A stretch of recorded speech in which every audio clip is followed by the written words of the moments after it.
Salam, hər vaxtınız xeyirli olsun dəyərli izləyicilər. Bugünkü videomda da sonuncu qış tədarüklərimizi görürük. Qış uzunu, əriməyən, xarab olmayan və o qədər də bərəkətli qarışıq turşu hazırlayıram. Keçək turşularımızın hazırlanmasına. Qarışıq turşu üçün mənə turşuluq kələm lazımdır və tərəvəzlər lazımdır ki, bunların miqdarını açıqlama bölümündə qeyd edəcəm. Tərəvəzlərin hamısını və cəfərini əvvəlcədən yumuşam, sarımsaqları isə təmizləmişəm. İndi isə tərəvəzlərimi bəzəkli xəmir kəsən bir alətlə doğrayıram. Əlbəttə ki, vacib deyil bu formada doğramaq, sadəcə bıçaqla doğramaq olar və hamısını geniş bir ləyənə tökürəm. Dəyərli izləyicilər, videolarımızı bəyənib yorum yazdığınız üçün hər birinizə təşəkkür edirik. Allah hər birinizdən razı olsun. Hələ də abunə deyilsinizsə kanalımıza abunə olun. Və cəfərini də doğrayıram. Çox da kiçik olmamaq şərti ilə. Sarımsaqları da biraz xırdalayıb hamısını bir-birinin üzərinə töküb biraz qarışdıracağım. Qarışdırarkən tərəvəzləri çox da əzmirəm. Birazcana altını, üstünü bir-birinə qatıram. İndi isə kələmləri doğrayacağım. Kələmi də doğramaq sizin istəyinizə bağlıdır. Hansı ölçüdə istəyirsinizsə doğrayın. Mən bu ölçüdə doğrayıram. Çox da kiçik və çox da böyük olmamaq şərti ilə. Onu da qeyd edim ki, turşunun içərisindəki tərəvəzlərin miqdarını özünüz də dəyişə bilərsiniz. Kələmin hamısını doğradım. İndi isə turşunun suyunu hazırlayıram.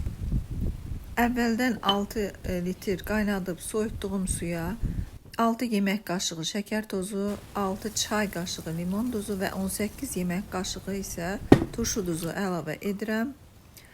Sonra isə 200 ml stəkan ölçüsü ilə 6 stəkan üzüm sirkəsi əlavə edirəm və duz həll olunana qədər biraz qarışdıracağım. Sirkə mağazadan aldığımız üzüm sirkəsindəndir. Ev sirkəsindən istifadə edəndə turşunun rəngini biraz tündləşdirir. Ona görə də mağaza sirkəsi istifadə edirəm. Əvvəldən doğrayıb qarışdırdığım tərəvəzləri kələmin üzərinə əlavə edirəm. Bu dəfə qarışdırmayacağım. Turşu üçün hazırladığım suyu isə bunların üzərinə tökürəm.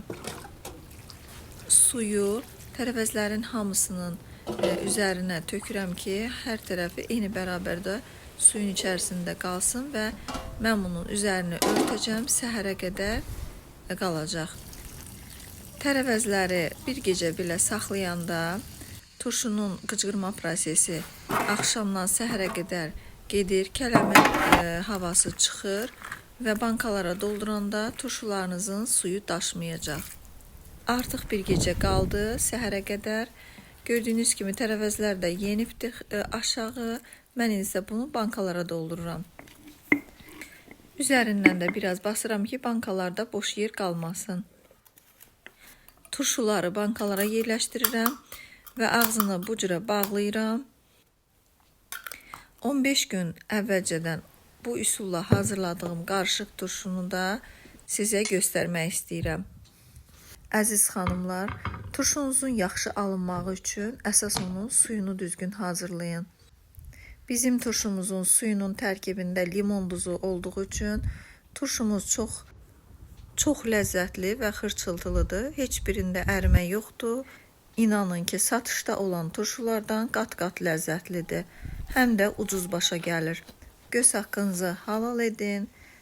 İnşallah siz də hazırlayın bizim reseptlərimizlə və növbəti videolarımızda görüşənədək Allaha əmanət olun. Salamat qalın.